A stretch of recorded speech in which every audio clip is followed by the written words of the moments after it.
हम लोग invade castle arc part 4 पे काम कर रहे हैं, उसके ऊपर अलग से वीडियो बन रही है। आज हम लोग बात करने वाले तोजी फुशिगोरो के बारे में और कितना ये इम्पोर्टेंट है। और इसने लिटरली गोजो सातोरू को ऑलमोस्ट मार दिया था, ऑलमोस्ट। तो तुम्हें समझ में आ रहा है कि ये कितना पावरफुल है। इसके बारे में हम लोग थोड़ी सी बात करेंगे, साथ में हम लोग गोजो पास्ट आर्क के बारे में बात करेंगे, तो स्पॉइलर वार्निंग। और ये सब जे के सीजन 2 में भी दिखने वाला है, पर फिर भी तुम्हें थोड़ा नॉलेज देने के लिए मैं ये वीडियो बना रहा हूँ। So let's begin. तो अपना तोजी फुशिगोरो होता है, वो जेनिन फैमिली का एक पार्ट होता है और वो हेवनली रेस्ट्रिक्शन के तहत जन्मा होता है। और क्योंकि वो हेवनली रेस्ट्रिक्शन में, इसलिए उसके अंदर कोई कर्स एनर्जी नहीं होता है, पर वो फिजिकली बहुत गिफ्टेड होता है और वो फिजिकली बहुत ज़्यादा पावरफुल होता है। और क्योंकि वो जेनिन फैमिली का है, उसके पास कोई कर्स एनर्जी नहीं है, तो उसकी फैमिली उसको यूजुअली नकारती है। तो इस केस में अपना जो तोजी फुशिगोरो होता है वो लिविंग के लिए कॉन्ट्रैक्ट साइन करता है, मतलब तुम उसे पैसा दो और वो कुछ भी कर देगा। तुम उसे बोलो कि इतने पैसे में ये कर दे, तो वो कर देगा तेरे लिए। तो यही सीन है। तो ऐसे ही वो कॉन्ट्रैक्ट्स लेता है। तो हम लोग थोड़ा सा गोजो पास्ट आर्क के बारे में, जहाँ पे गोजो और गेतो, हाँ वही गेतो जो तुमने सीजन 1 में भी देखा था जुजुत्सु काइसेन में, और जुजुत्सु काइसेन 0 मूवी भी अगर तुमने देखी है तो वहाँ पे भी उसने बहुत बढ़िया कांड किए हैं।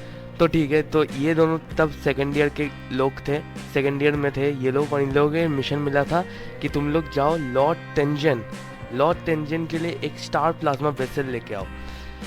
और अब तुम लोग पूछो ये लॉर्ड टेंजन कौन है, स्टार प्लाज्मा वेसल क्या है, तो मैं बताता हूँ। तो लॉर्ड टेंजन जो है वो बहुत ही पावरफुल जुजुत्सु सॉर्सरर होते हैं, जिनकी एक एबिलिटी होती है कि वो इमॉर्टल है। हाँ, इमॉर्टल, पर उनकी बॉडी एज्ड होती रहती है और हर 500 साल के बाद उनको एक दूसरे प्लाज्मा वेसल, मतलब एक दूसरे ह्यूमन बॉडी की ज़रूरत पड़ती है, जिनके साथ वो मर्ज होंगे, और मर्ज होंगे वो वापस क्या बोलूँ, थोड़े यंग हो जाएंगे, फिर से 500 साल होंगे। मतलब ऐसे 500 साल के गैप में उन्हें हमेशा एक प्लाज्मा में से एक ह्यूमन की ज़रूरत पड़ती है, जिनके साथ वो मर्ज हो सके। अब तुम लोग पूछोगे तो मर्ज ना हो के 500 साल के बाद होगा क्या, वो तो इमॉर्टल है।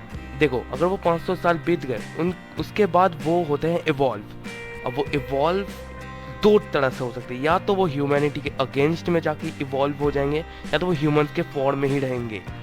और रिस्क क्यों लेना है, अगर वो ह्यूमंस के फॉर्म में चले गए तो इट्स ओके, अगर ह्यूमंस के अगेंस्ट चले गए तो वो बहुत पावरफुल है। और तुम अगर मांगा पढ़ते तो मांगा में भी वहाँ पे है कि उन्हीं की पावर की वजह से जुजुत्सु हाई चल रहा है, उनके पास इतनी इनक्रेडिबल पावर है। तो या रिस्क नहीं लेना चाहिए। अगर वो अगेंस्ट में चले गए तो तुम्हें पता है क्या कर सकते हैं वो लोग। अब इनको बाधा देने वाले भी कुछ लोग हैं। इनको बाधा देने वाले हैं दो ग्रुप। पहली है अपने ग्रुप क्यू, जो एक टाइप से इविल टाइप का ग्रुप होता है, जो मानते हैं कि जो लॉर्ड टेंजन है उसे इवॉल्व होना चाहिए। अगर वो इनके जुजुत्सु सॉर्सरर्स के अगेंस्ट चले गए तो that is good for them, तो वो उनका यूज़ करके जुजुत्सु हाई को डिस्ट्रॉय कर सकते हैं, मतलब कुछ इविल काम है। और दूसरी है टीवीए, टाइम कुछ तो एसोसिएशन टाइप। टीवीए जो होता है, ये लोग एक टाइप से रिलीजन टाइप का ग्रुप है, जो है लॉर्ड टेंजन को पूछते हैं, और ये मानते हैं कि लॉर्ड टेंजन को इवॉल्व होना चाहिए, क्योंकि लॉर्ड टेंजन जब इवॉल्व होंगे तो वो एक प्योर फॉर्म में रहेंगे, और ये जो प्लाज्मा वेसल के साथ ये मर्ज हो रहा है, ये बहुत इम्प्योर सा फॉर्म है। तो ये दोनों ग्रुप्स चाहते हैं कि लॉर्ड टेंजन इवॉल्व हो, और वो नहीं चाहते कि स्टार प्लाज्मा वेसल के साथ वो मर्ज फिर से हो। तो हाँ, ये दोनों बाधाएं देने वाले हैं। और अपने जो टीवी वाले लोग होते हैं, ये होते हैं भाई पैसे वाले लोग। और तुम्हें पता है पैसे दे के कौन किसको लिया जाता है, तोजी को बुलाया जाता है। यहाँ पे तोजी को कॉन्ट्रैक्ट दिया जाता है कि जाके इस प्लाज्मा वेसल को मार दो, और तुम्हें मिलेंगे 30 मिलियन येन। बहुत ज़्यादा पैसा है, गूगल करके देख लो इंडियन रुपीज़ में कितना है। तो अपना तोजी तो जाता है। तोजी पहले जाता नहीं है, उसे पता है, क्योंकि तब भी गोजो और गेतो मैं पता है अभी भी वो बहुत पावरफुल है, तब भी बहुत पावरफुल है। तो ये बेवकूफ़ी नहीं करता है। वो क्या करता है, वो 3 मुस्टंडे को हायर करता है, बोलता है तुम जाके गोजो और इसको मार दो और स्टार प्लाज्मा वेसल को ख़त्म करो, और मैं तुम्हें दूंगा 30 मिलियन येन। तुम लोग सोचे 30 मिलियन येन, अरे ये तो तेरा तो वही प्राइस है ना।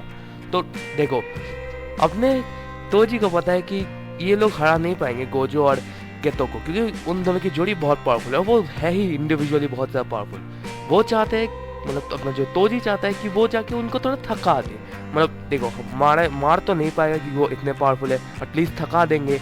और क्योंकि वो उन्हें मार नहीं पाए, मुस्टंडे उन्हें मार नहीं पाए, तो उन्हें पैसा तो नहीं मिलेगा। तो एक तीर से 2 निशाने हो चुके हैं। तो यही होता है, वो मुस्टंडे वहाँ पे अटैक भी करते हैं, पर गोजो और गेतो इतने पावरफुल होते हैं कि मार ही देते, इजीली खत्म कर देते हैं। और तब वो लोग स्टार प्लाज्मा वेसल को लेके जाते हैं जुजुत्सु हाई के जस्ट सामने। तभी अपना जो गोजो और गेतो होते हैं वो अपने सारे कर्स एनर्जी सबको डिसेबल कर रहे होते हैं क्योंकि अब कोई खतरा नहीं है। अब पीछे से आता है गेतो और गेतो मारता है, उसे स्टैब कर देता है अपने गोजो को। अच्छा मैं थोड़ा सा तोजी पे वापस आ जाऊँ तो तोजी एक्चुअली वो उसके पास तो कर्स एनर्जी की पावर नहीं होती है, पर वो बहुत सारे कर्स टूल्स का इस्तेमाल करता है और उसके साथ एक वर्म लाइक क्रिएचर होता है जो वो निगल भी जाता है और निगलने के बाद भी उसको कोई इफेक्ट नहीं होता, उसको कोई नेगेटिव इफेक्ट नहीं होता। यूजुअली अगर कोई कर्स स्पिरिट को तुम निगलते हो तो तुम्हारे ऊपर नेगेटिव इफेक्ट्स हो सकते हैं, पर उसके केस में नहीं होता ये सब नेगेटिव इफेक्ट्स। तो ठीक है, अब ये स्टैब कैसे हुआ, क्योंकि अपना जो गोजो का जो बैरियर होता है वो सिर्फ कर्स एनर्जी जिनके पास है वो लोग वहाँ पे एंटर नहीं कर पाएंगे। और हाँ, इससे तोजी तो एंटर कर सकता है, पर वो अपने वेपन्स को कैसे लेके आएगा, क्योंकि वो तो कर्स टूल्स है ना।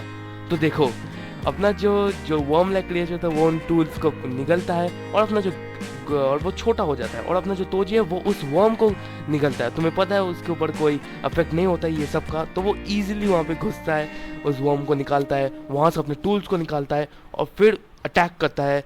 और क्योंकि उसके अंदर कोई कर्स जो है नहीं तोजी के, तो अपना जो गोजो होता है जिसके पास 6 आइज की पावर है वो उसे भाप भी नहीं पाता है। तो ऐसे ही बहुत ही ब्रूटली उसको स्टैब कर दिया जाता है। फिर अपना गोजो भी अपना लेफ्ट ब्लो और रिवर्स रेड पावर का इस्तेमाल करता है, पर उनको बहुत ईजिली अपना जो तोजी होता है उसे डॉच करता है क्योंकि उसे पता है वो ऐसे अटैक्स करने वाला होता है। और फिर अपना जो मतलब हमारे जो तोजी के पास एक बहुत ही पावरफुल एक स्पेशल ग्रेड का टूल होता है जिससे वो किसी भी अटैक को क्या बोलो नलीफाई कर सकता है। Nullify is the great word. तो इससे एक तरह से डिसेबल कर सकता है, शॉर्ट में बोलो तो डिसेबल हो जाएगा वो एनिमी, वो एनर्जी, वो जो अटैक जो गोजो करेगा वो हो जाता है, डिसेबल हो जाता है एक टाइप से। और मैं तुम्हें ये बता दूँ ये जो स्पेशल ग्रेड का टूल है ये लिमिटलेस को भी डिसेबल कर सकता है। समझ सकते हो कितना पावरफुल टूल है ये। तो हाँ, ये सब होने के बाद बहुत ही ब्रूटली मारता है अपना तोजी गोजो को और गोजो मर जाता है। आई मीन नॉट लिटरली, पर बहुत ही 99% उसकी लाइफ चली गई, 1% में बचा है और अपने तोजी को लगता है वो मर चुका है। तो तब तक अपना गेतो होता है वो स्टार प्लाज्मा वेसल को लेके चला जाता है।